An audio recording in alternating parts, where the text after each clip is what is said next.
Selamat pagi anak-anak semua, kita berjumpa kembali. Sebelum kita belajar, kita mau renungan pagi terlebih dahulu.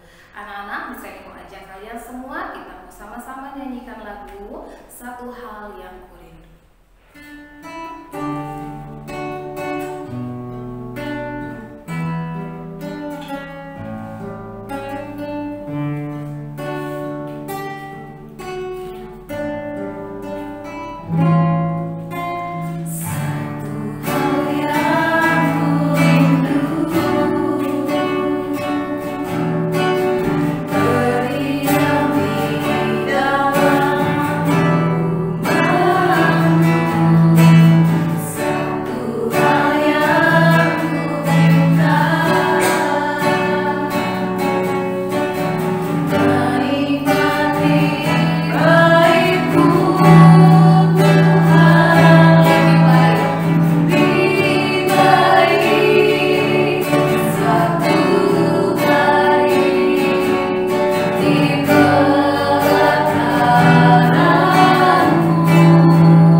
Tuhan Yesus, sebentar kami mau mendengarkan firman-Mu. Tuhan Yesus, tolong kami, ajar kami untuk kami boleh mendengar, bukakan setiap hati kami. Tuhan, Engkau urapi hamba-Mu yang akan membawakan firman Tuhan pada pagi hari ini. Di dalam nama Tuhan Yesus kami berdoa, haleluya, amin. Hai anak-anak, jumpa lagi dengan Miss Rebi di renungan hari ini. Ya, judul renungan kita di hari ini adalah Selalu Tuhan Tolong.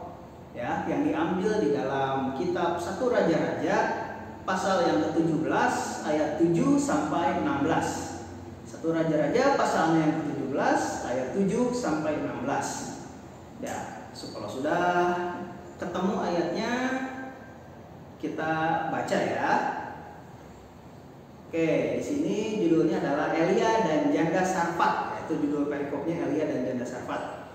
Tetapi sesudah beberapa waktu sungai itu menjadi kering, sebab hujan tiada turun di negeri itu.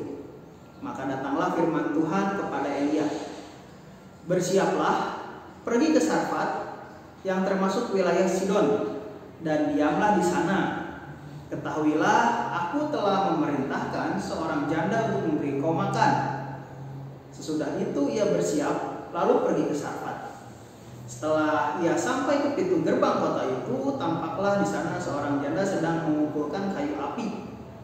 Lalu ia berseru kepada perempuan itu, katanya, cobalah ambil bagiku sedikit air dalam kendi supaya aku minum. Ketika perempuan itu pergi mengambilnya, ia berseru lagi, cobalah ambil juga bagiku sepotong roti. Perempuan itu menjawab, demi Tuhan Allah yang hidup, sesungguhnya tidak ada roti padaku sedikit pun, kecuali segenggam tepung dalam tempayan dan sedikit minyak dalam buli-buli. Dan sekarang aku sedang mengumpulkan 2-3 potong kayu api. Kemudian aku mau pulang dan mengolahnya bagiku dan bagi anakku. Dan setelah kami memakannya, kami akan mati. Tetapi Elia berkata kepadanya, janganlah takut, pulanglah, buatlah seperti yang kau katakan, tetapi buatlah lebih dahulu bagiku sepotong roti bundar kecil daripadanya, dan bawalah kepadaku. Kemudian barulah kau buat bagimu dan bagi anakmu. Sebab beginilah firman Tuhan Allah Israel, tepung dalam tempayan itu tidak akan habis, Dan minyak dalam buli-buli itu pun tidak akan berkurang sampai pada waktu Tuhan memberi hujan ke atas muka bumi. Lalu pergilah perempuan itu dan berbuat seperti yang dikatakan Elia. Maka perempuan itu, dia serta anak perempuan itu mendapat makan beberapa waktu lamanya. Tepung dalam tempayan itu tidak habis, dan minyak dalam buli-buli itu tidak berkurang seperti firman Tuhan yang diucapkannya dengan perantaraan Elia. Ya, demikian ya pembacaan firman Tuhan ya. Wah, luar biasa sekali di sini ya. Ada sesuatu mujizat terjadi kepada seorang ibu dan anak perempuannya. Ya, di mana di cerita ini dijelaskan gitu bahwa seorang nabi Tuhan yang bernama Nabi Elia disuruh sama Tuhan pergi ke sebuah tempat yang namanya Sarfat gitu. Ya, di situ dia bertemu dengan seorang ibu yang sedang mencari kayu bakar, dan Elia meminta minum dan minta dibuatkan yang namanya roti. Tetapi si ibu ini bilang gitu ya, aduh Pak, saya aja lagi kelaparan kayak gini, saya cuma ada tepung sedikit sama minyak sedikit untuk saya dan anak saya makan. Dan setelah itu ya nggak tahu lah, pokoknya saya dan anak saya mati makanan terakhir saya gitu ya. Ya, tapi pada saat itu Elia bilang apa? Buatlah dulu buat saya katanya. Setelah itu buatlah buat ibu dan anak ibu. Ya, setelah itu ibu itu berbuat seperti apa yang dikatakan oleh Elia. Nah, setelah ibu itu membuat seperti apa yang dikatakan oleh Elia, membuatkan roti bundar kecil kepada Elia terlebih dahulu, di situ mujizat Tuhan terjadi. Apa mujizatnya anak-anak? Mujizatnya luar biasa itu ya. Tepung sama minyak yang sedikit itu tidak habis.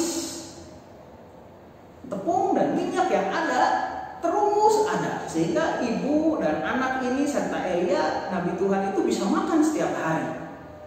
Ya, itu ada yang namanya pertolongan Tuhan gitu ya.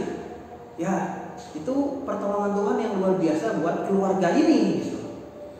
Tepung dan minyak itu tidak habis sampai katanya nanti musim hujan itu telah tiba. Nah, dari sini kita bisa lihat gitu bahwa ada yang namanya pertolongan Tuhan. Tuhan selalu menolong orang yang sedang kesusahan. Seperti ibu dan anak ini sedang mengalami apa yang namanya kesusahan gitu ya.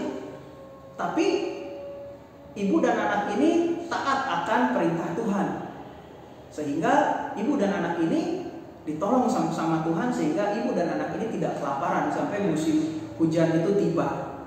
Ya, demikian juga ya dengan kita semua ya. Banyak mungkin di antara kita yang sedang mengalami permasalahan. Banyak mungkin di antara kita yang sedang mengalami yang namanya kesusahan. Dan mungkin permasalahan-permasalahan lainnya mungkin ya. Di era pandemi COVID-19 ini kita nggak bisa kemana-mana gitu ya. Kita cuma diem di rumah, dan mau belajar pun harus online gitu ya. Ya pokoknya mau pergi kemana-mana sulit. Mungkin secara keuangan keluarga kita pun sulit gitu ya. Tetapi ingat gitu bahwa Tuhan selalu menolong kita semua. Ya, pertolongan Tuhan selalu ada buat kita semua. Apapun caranya, apapun jalannya itu terserah Tuhan. Yang penting kita berserah kepada Tuhan dan kita mau meminta pertolongan daripada Tuhan, sehingga pertolongan Tuhan bisa nyata buat kita semuanya. Oke, tetap semangat ya anak-anak semuanya.